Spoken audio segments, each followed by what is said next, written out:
What's up, guys? Hey, YouTube. Hobby Talk here with Baseball Card Junkies TV, Tops 85401 here. Titanic Taters here. So we're going to do a little hobby talk, like I just said. Man, am I repeating myself already? Anyways, I guess the first subject we'll talk about is Panini's place in the hobby.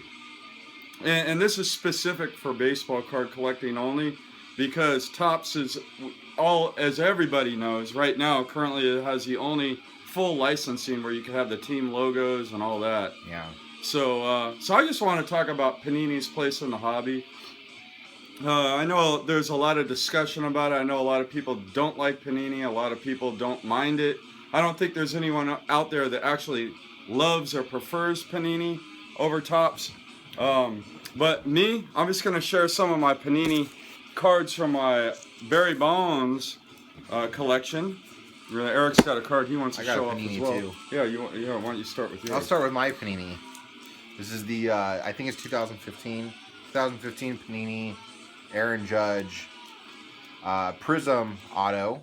Beautiful card. Again, and that's OCA, no? that's on card. Yep. Yeah.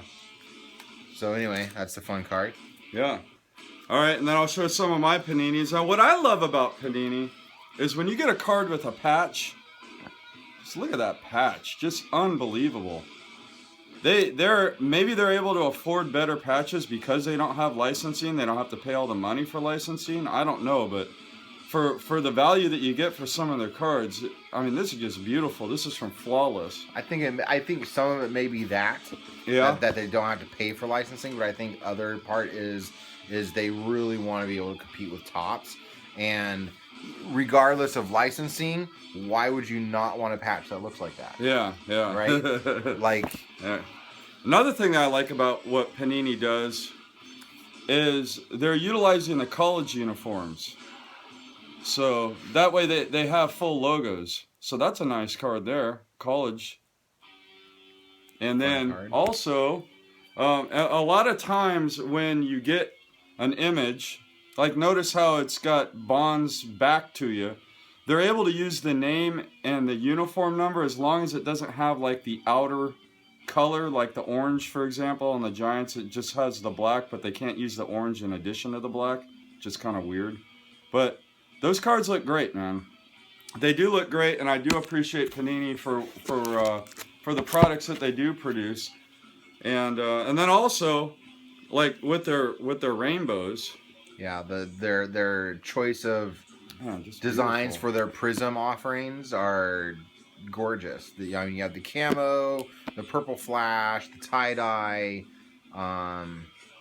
So this one, obviously, you don't have the logos on it at all. It's not his back facing you.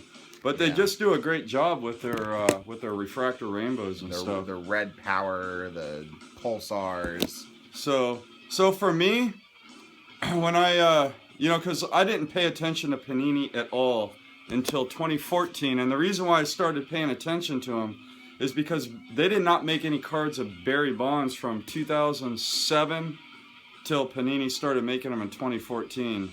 So this is the first opportunity I had to get cards of Barry Bonds, and once I saw what a great job they were doing, I enjoy the cards. It doesn't bother me as much as it did before. I mean, obviously I'd prefer to have the logos, but you know what?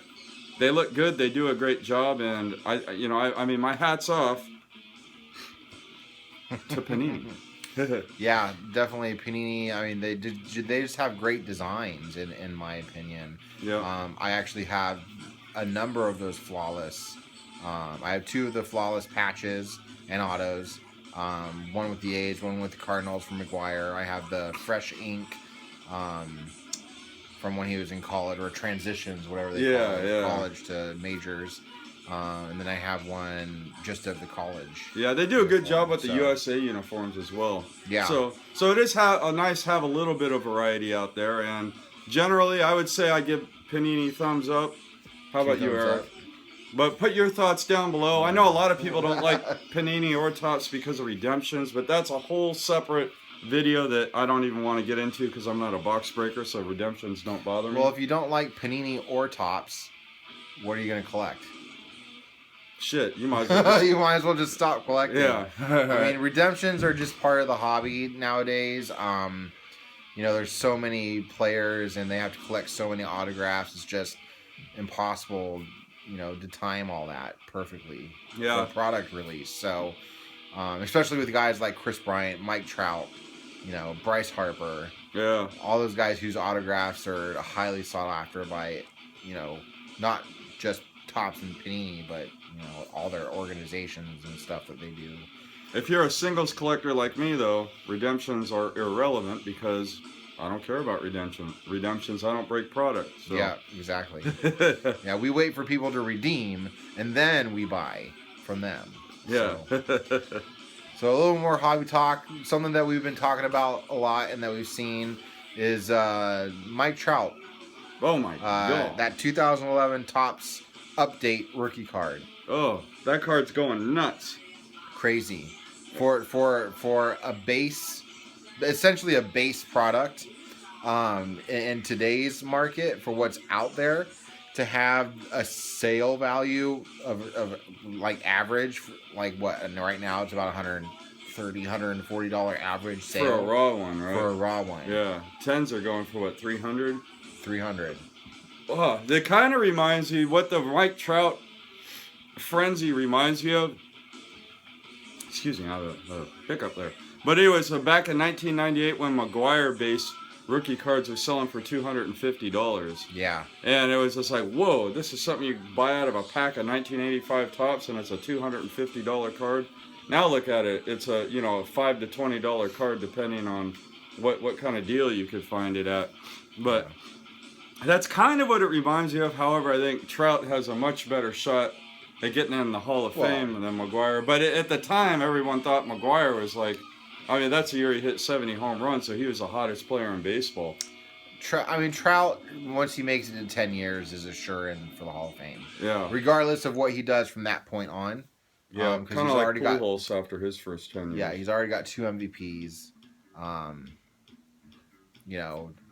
He's a great player. Yeah, but man, I in the last since 1980 Topps, there is no card more valuable out of the base product.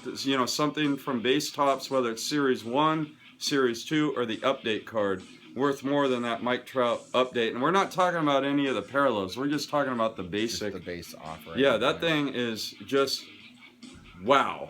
So that it might open the door for other base Topps rookie cards to really shoot up in value, like the Clayton Kershaw. I could see that one. That one's like $60 or $80 now.